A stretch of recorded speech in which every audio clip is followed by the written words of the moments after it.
Have you ever found yourself thinking, better to let it go, it's not worth arguing, I'm above this? How many times have you swallowed the right words, the necessary responses, the screams trapped in your throat, just to avoid conflict? Well, I'm about to tell you something that might sting. Every time you do this, you betray yourself. We live in a culture that worships superficial peace. From an early age, we're taught that avoiding confrontation is maturity, that politeness means silence when something bothers us, that choosing silence is a sign of superiority. But that's a lie. Nietzsche saw this with brutal clarity. He understood that much of what you consider virtue is just disguised fear. Fear of confrontation, fear of losing love or approval, fear of being labeled difficult, aggressive, or selfish. But here's the truth. As long as you live to please others and avoid conflict, you're forced to swallow your own anger. He called this slave morality, a set of values created by the powerless, by the resentful. Those who couldn't fight back learned to hide behind a mask of humility and submission. The worst part? This has become normal. It's the accepted way to behave. Today, you think you're being good when in fact, you're letting yourself be dominated. Stop and ask yourself, how many injustices have you tolerated just to keep the peace? How many times have you stayed silent when you needed to speak up? How often have you swallowed offense, humiliations, disrespect, all in the name of harmony? I'm not saying you should go around picking fights. It's not about that. It's about reclaiming your right to exist with dignity. Because if you don't learn to face conflict, it will eat you alive inside. Resentment builds quietly, and one day, you won't be able to hold it anymore. Then you either explode in the worst way, or sink into apathy, convinced that being good means being harmless. But Nietzsche offers a way out, a philosophy that invites you to break this cycle of submission, showing that conflict, far from being the enemy, can be the path to your freedom. In this video, we'll explore Nietzsche's ideas about the fear of confrontation. You'll see how this slave morality still controls your life, and more importantly, how you can overcome it. Are you ready for some uncomfortable truths? Then stay with me until the end. What you discover here might change how you see the world and yourself forever. To understand why you fear conflict so much, you need to look beyond personal experiences and dive deep into human moral history. And no one did this better than Friedrich Nietzsche. In On the Genealogy of Morals, Nietzsche exposes a brutal truth. The values you hold dear, what you call good, didn't arise from noble spirit. They grew from impotence, resentment, and the weak's need to defend themselves against the strong. Picture a time when strength was law, when noblemen and warriors ruled without apology. They dominated, set limits, and sought to affirm themselves in the world. Their morality was active and affirmative. Good meant strength, courage, greatness, self-sufficiency. But then there were the weak, the resentful, those who lost in the power game. Without the strength to impose their will, they had only one choice: to flip the values. What was once good, strength, pride, courage, was now seen as bad, sinful. What was once weakness, submission, obedience, humility, was lifted to the status of virtue. Not because they truly valued goodness, but because it was necessary for survival. Nietzsche calls this the slave morality, a morality born not of vibrant life, but denial of life. A system that glorifies retreat, renunciation, and passivity, pretending these are superior choices, when really they are defenses against powerlessness. You might think this is all in the past. It's not. This morality shapes your upbringing, your education, and the phrases you've heard since childhood. Don't respond. Don't argue. Be nice. Don't cause trouble. From early on, you were conditioned to associate confrontation with evil and submission with virtue. Every time you stay silent, bow your head, or avoid conflict to keep the peace, you're living under this slave morality. But this doesn't mean you are naturally weak or submissive. It means you were taught to believe that being strong, asserting your will, setting limits, all of that is wrong. You were indoctrinated to think being good is being harmless. The result? A psychological trap that holds millions captive. Fear of confrontation, fear of standing up, fear of claiming your power. You tell yourself you're mature by avoiding conflict, but in reality, it's fear that paralyzes you. And the more you run, the stronger this slave morality grows in you. But there's a darker poison in this process. The anger you bury doesn't vanish, it ferments. It turns into resentment. This will be the focus of the next part. You'll learn how resentment fuels your passivity and destroys your life from within. So keep watching. The hardest truths are still ahead. If this is resonating with you, click subscribe and support the channel. When you understand how slave morality created a fear of conflict, it's time to look deeper into resentment, one of its most corrosive effects. Nietzsche was a master at dissecting the human soul. Few analyses are as relentless as his description of resentment and on the genealogy of morals. He explains resentment arises when a vital impulse, the desire to act, to assert oneself, to impose one's will, is blocked. The energy doesn't disappear, but turns inward, becoming poison. A resentful person wants to act, but can't. They want to confront the aggressor, but don't dare. They want to claim their space, but fear the consequences. So they repress this energy and build a moral story to justify their passivity. I am better because I don't react. I am nobler because I forgive. I am superior because I don't argue you. But all this is a lie. Behind these claims of moral superiority hides unacknowledged anger, frustration, and powerlessness that rot the soul.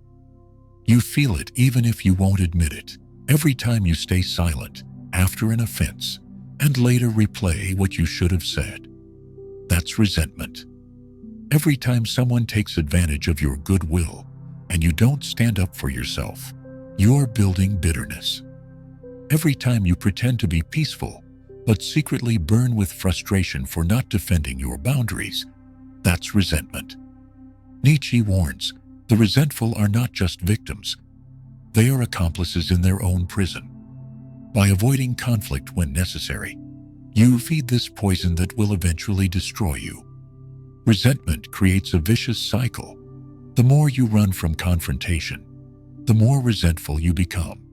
The more resentful you are, the less courage you have to face conflict, and you sink deeper into bitterness and self-pity.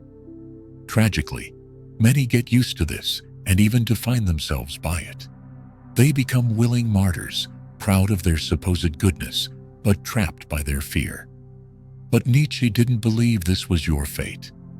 There is a way out, a path of profound transformation. It involves cultivating the will to power, the ability to assert yourself without shame, guilt, or fear. We'll explore this in the next part, where you'll learn how to reclaim your vital force and finally break free from submission. So far, you've seen how slave morality and resentment trap people in fear of conflict. But Nietzsche wasn't just a critic of the soul's diseases. He sought paths to healing and overcoming. The key to freedom lies in one of his most powerful ideas, the will to power. This concept has been widely misunderstood. Some reduce it to mere domination over others, a serious mistake. When Nietzsche talks about the will to power, he means something deeper, the fundamental drive of all life. Everything living wants to grow, expand, assert itself, and push beyond its limits. This is the will to power. It's the impulse that drives a seed to break through soil, a cub to explore the world, a human to create conquer, and transcend. Slave morality tries to suffocate this will. It tells you, don't assert your desires, don't stand out, don't confront, don't be dangerous. It wants you small, harmless, controllable. But when you repress your will to power, it doesn't vanish. It corrupts and turns against you. Resentment, passivity, and self-pity arise. Recovering your will to power means reconnecting with that vital force you were taught to fear. It means abandoning the illusion that virtue is submission. It means accepting that life is conflict, and conscious confrontation is a form of self-affirmation, not mindless violence. How do you do this? First, recognize that fear of conflict is not a virtue, but a vice you inherited and must overcome. Second, start standing up in small ways. Say no. Set boundaries. Reclaim your right to exist fully. Third, cultivate the courage to face inevitable conflicts with awareness and presence. Not to destroy others, but to assert yourself in the world. The will to power isn't about oppressing others. It's about refusing to be oppressed. It's about living with integrity, with a straight back and a free soul. Nietzsche knew this transformation doesn't happen overnight. It requires deep inner work, a rebirth. To explain this, he gave one of philosophy's most famous metaphors, the spirit's metamorphosis, from the camel to the lion, and from the lion to the child. In the next part, we'll explore how to stop being the burden-bearing camel, become the lion who conquers freedom, and finally, the child who creates new values. Nietzsche didn't just expose the hidden poisons of slave morality and resentment. He also gave us a symbolic map for the inner transformation each of us must undertake if we want to break free from these chains. In Thus Spoke Zarathustra, he describes the three metamorphoses of the spirit: the camel, the lion, and the child. This isn't just a metaphor. It's an existential roadmap, a path to liberation. Let's start with the camel. The camel is the spirit that carries burdens. It bends under the weight of others' expectations, social norms, and moral duties imposed by a culture that worships passivity. You must obey. You must be humble. You must swallow your anger. You must avoid conflict. The camel accepts it all. It is strong in endurance, but this strength is sterile. The strength of resignation, not creation. Worse still, the camel takes pride in its suffering. The more it submits, the more it believes it is virtuous. This is where most people live. Maybe you recognize yourself here. But Nietzsche doesn't leave us stuck. There comes a moment when the spirit of the camel rebels. It can no longer carry the lies it's been told. It longs for freedom. It wants to assert itself. And for that, it must become a lion. The lion is the spirit that learns to say no. No to external demands. No to slave morality. No to the social roles that diminish it. The lion embodies the awakened will to power. But the lion does not seek destruction for destruction's sake. Its fight is for space, an inner territory where it can be authentic. To claim this space, the lion must face the greatest dragon of all, the thou shalt. This dragon glistens with 1,000 scales, each inscribed with commands. Thou shalt be meek. Thou shalt be submissive. Thou shalt avoid conflict. Defeating this dragon requires courage. You will face disapproval, criticism, rejection. You will confront the guilt instilled in you since childhood. But this struggle is necessary. Only by learning to say a true conscious no do you free yourself from submission's prison. And then comes the final metamorphosis, the child. The child is the reborn spirit, freed from the camel's burden and the lion's defenses. Now, the spirit is creative. It no longer reacts, it creates. The child creates its own values. It chooses where to submit and where to rebel. It lives lightly, authentically, joyfully. At this stage, conflict stops being a battlefield and becomes a space for creation. You no longer fight to defeat others. You assert yourself as who you truly are. This is the true rebirth that Nietzsche offers. But to reach it, you must walk through the fire of confrontation, cross the desert of doubt and rejection, and finally break free from the fear that chains you. This brings us to a crucial question. How do you discover who you really are beneath all the layers of fear and submission? Nietzsche offers a powerful answer in Ecce Homo, the path of becoming who you are. This is what we'll explore next. You'll learn why facing conflict is essential to uncovering your true self and how this journey can transform every part of your life. Now that you've grasped the transformation from camel to lion to child, it's time to understand what's truly at stake. Nietzsche challenges us with one of his most profound and provocative ideas, becoming who you are. In Ecce Homo, he writes this formula both as an invitation and a warning. Because becoming who you are is not natural, spontaneous, or automatic. It's a struggle. And the first battle is against your fear of conflict. Have you ever stopped to consider how much of your life you live for others?